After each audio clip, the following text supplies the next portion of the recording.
মানে হাজার বিকেল আমার ছেলেবেলা, বাবা মানে রোজ সকালে পুতুল পুতুল খেলা।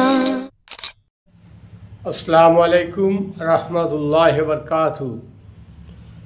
আমি মুস্তাফা সাথী নার্সারির পক্ষ থেকে আজকের যে বিষয়ে আলোচনা করব কৃষি সংক্রান্ত, সেটা হচ্ছে পটল চাষ।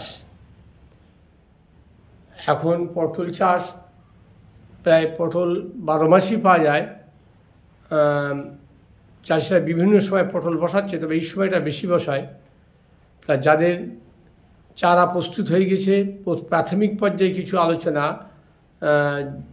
যারা এখনও পটল বসাচ্ছেন বা চারা বসাচ্ছেন তাদের জন্য একটু গাইডলাইন বলি। প্রথমত হচ্ছে আপনার পটল বসানোর সময় যারা এখনও ক্যারিতে রেখেছেন বা ব্যাগে রেখেছেন, এখনও চারা বসাননি, তাদের উদ্দেশ্যে বলছি, আপনি আপনার যা সার দিয়েছেন সেটা তো ভালো। বিশেষ করে গত সিজনে সাদা পটলটা ব্যাপক গাছ একটা মরা রোগ লেগেছিল, কিছু কিছু গাছ ঝলসা মতো লেগে মারা যাচ্ছিল। এখন মূলত সেই উদ্দেশ্যে বলছি, আপনারা যেগুলো উপকারী ব্যাকটেরিয়া সেইগুলো খুব ভালো রাখার জন্য আমরা বারবার কেমিক্যাল ব্যবহার করি, এবং তা থেকে আমাদের মাটির যেগুলো উপকারী জীবাণু অনেক নষ্ট হয়ে যায়। তাই আপনি পারলে কিছুটা ভার্মি কম্পোস্ট, সঙ্গে ট্রাইকোডার্মা ভিরিডি, এবং মাস্ট যেটা ব্যবহার করবেন সেটা হচ্ছে নিম খোল, সঙ্গে গুঁড়ো শস্যের খোল দিতে পারেন। আর কেমিক্যাল সার আপনার জমির পরিস্থিতি বুঝে অল্প করে কিছু দেবেন। আর সঙ্গে তো ফিউডার আছে, যারা এখনও বসাননি তাদের জন্য বললাম এগুলো আপনি ব্যবহার করবেন। নিমখোল্লা ব্যাপক দরকার, বিশেষ করে পটলের গাছে একটা রোগ আসে ঝুপো রোগ বলে, যেটা এক গাছের গোড়াতে বেশগুলো একসঙ্গে বেশ করা চারা মতো দেখা যায়, যেগুলো ঝুপো বলি আমরা, পটল গাছে ঝুপো রোগ। এগুলো থেকে আপনার আগের থেকে এগুলো প্রিভেনশন কিউর বলে, আগের থেকে ট্রিটমেন্ট যেটাকে আমরা বলি, এটাকে আপনার পূর্ব প্রস্তুতি হিসেবে আপনাকে নিমখোলটা মাস্ট ব্যবহার করতে হবে এবং ফিউডানটা ব্যবহার করবেন। হ্যাঁ, তাহলে এটা আপনার এই প্রবলেমটা হবে না, দেখবেন। এবং আপনি একটু জৈব সার এবং শস্যের খোল ব্যবহার করবেন। আর কেমিক্যাল সার তো কিছু দিলেন। আর যাদের গাছ তৈরি হয়ে গেছে, গাছ মাচানো উঠছে বা মাটিতে আসেন, শীতকালে একটু গাছ ছুটবে খুব, এই জন্যে বলছি আপনি মূলত পটল গাছের জন্যে আমি আজকে একটু ফাঙ্গিসাইড নিয়ে কথা বলি। আমাদের সমাজে বা চাষিরা, প্রিয় চাষি ভাইরা, কোনটা কখন কীভাবে ব্যবহার করতে হয় অনেকে আমরা জানি না। আমরা দোকানদারও অনেক সময় ভুল গাইডলাইন দিয়ে থাকি, সে এসে চাইলো আমরা আমাদের মতন দিলাম। কিন্তু আপনাকে বুঝতে হবে ফাঙ্গিসাইড মূলত 3 ধরনের। একটা হচ্ছে কন্ট্যাক্ট ফাঙ্গিসাইড, আর একটা হচ্ছে সিস্টেমিক ফাঙ্গিসাইড, আর একটা হচ্ছে কম্বাইন্ড বা মিক্সড ফাঙ্গিসাইড। আপনার যেটা কন্ট্যাক্ট ফাঙ্গিসাইড সেটাকে বলে আমরা স্পর্শজনিত ছত্রাকনাশক। এটাকে যেমন আপনি অ্যান্টাকল এবং বেনিপ্রো, যেগুলো প্রোপিনেব 70 WP যেটা বলা হয়, এছাড়া ম্যানকোজেব 70 WP, অথবা কপার অক্সিক্লোরাইড, এগুলো কিন্তু কন্ট্যাক্ট ফাঙ্গিসাইড।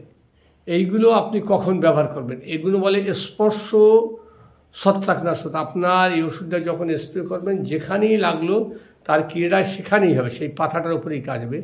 এগুলো কিন্তু আর অন্যদিকে যাবে না। তাই এইটা আপনি যখন গাছ নতুন হচ্ছে বা গাছ আসে, এগুলো কিন্তু আপনি 1 সপ্তাহ 10 দিন অন্তরে আপনার গাছের পরিস্থিতি বুঝে ব্যবহার করতে পারেন। এটা কিন্তু প্রিভেনশন হিসেবে আমরা পূর্ব প্রস্তুতি হিসেবে স্প্রে করতে পারি, এবং এটা আপনার সেভাবে ক্ষতি নেই। আপনি গাছ থেকে মাসে দিলে আপনার বাইরের থেকে বিভিন্ন রোগে আক্রান্ত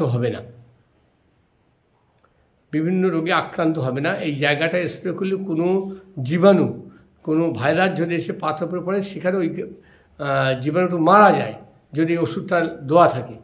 কিন্তু আপনি এর পরে যেগুলো ব্যবহার করবেন, ধরেন আমরা যেটাকে বলি সিস্টেমিক ফাঙ্গিসাইড, সেটা আপনার ধরেন ব্যাবিস্টিন, এটা আপনার গাছে হালকা রোগ লেগে সেটা আপনি দিতে পারেন।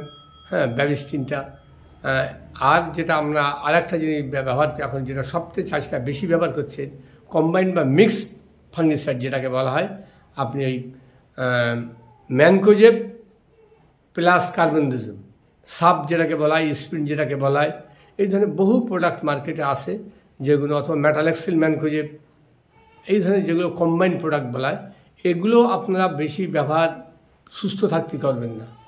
এগুলো গাছে যখন রোগ আসলো তখন আপনি দেবেন।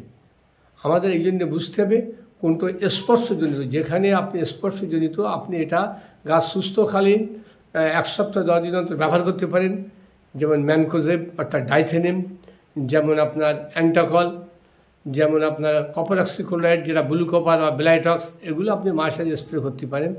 গাছটা সুন্দর চায়ের জন্য, গাছটা ভালো রাখার জন্য ডাইথেনিম ব্যবহার করলেন, অ্যান্টাকল ব্যবহার করলেন। গাছটা খুব পাতার যাতে ভালো থাকে, একটু টাইট থাকে, গাছ খুব লতিয়ে যাচ্ছে, সেখানে আপনি ব্লাইটক্স বা ব্লু কপার ব্যবহার করলেন, গাছটা সুন্দর হলো, আর কালারটা সুন্দর হলো। আর যখন আপনি একটু হালকা রোগের অনুভব করছে, সেখানে একটু ব্যাবিস্টিন দিলেন, সিস্টেমিক ফাঙ্গিসাইড, এবং যেগুলো রোগ মনে হচ্ছে আপনাকে, সেখানে কিন্তু আপনি মিক্সড ফাঙ্গিসাইড যেটাকে আমরা বলি বা কম্বাইন্ড, যেটা আপনার সাব বলেন, স্পিন বলেন, মেটালেক্সিল গোল্ড বলেন, রিডোমিল গোল্ড বলেন, কিলাক্সিল গোল্ড বলেন, এই ধরনের আমরা যেগুলো কম্বাইন্ড প্রোডাক্ট দিচ্ছি, এই যে পাউডার ফর্মের যে ওষুধগুলো, এই তিনটে সম্পর্কে আপনাদের আলোচনা করলাম।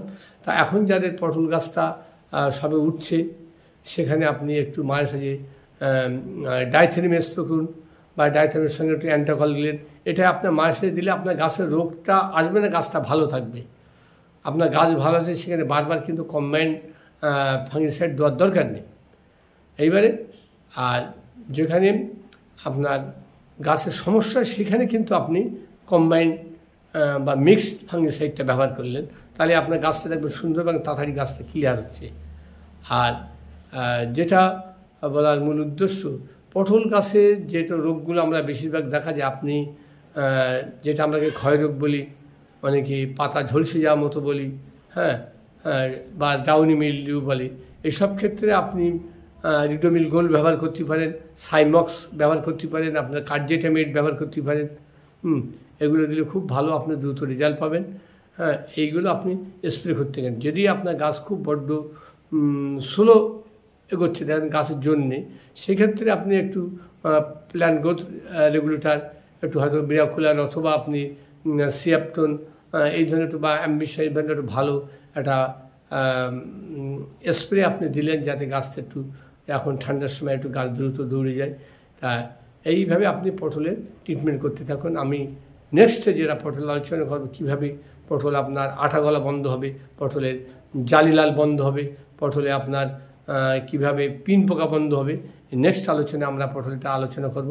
আজকে সংক্ষিপ্তভাবে পটলের প্রাথমিক পর্যায়ে যেটা আলোচনা করলাম এবং ফাঙ্গিসাইড সম্পর্কে আপনার একটা ধারণা দিলাম, এইগুলো আজকে আমার সংক্ষিপ্ত আলোচনা শেষ করলাম।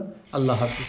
উন্নতি দিশারি সাথী নার্সারি, সঠিক দাম, সঠিক মান, বিশ্বস্ততার অপর নাম সাথী নার্সারি, বাগজোলা বাজার, গোহাট। বাবা মানে কাছে ভালো যাচ্ছে ভালো দিন, বাবা মানে জমিয়ে রাখা আমার সাথী নার্সারি প্রায় 4 দশক ধরে আপনাদের সেবায় নিয়োজিত।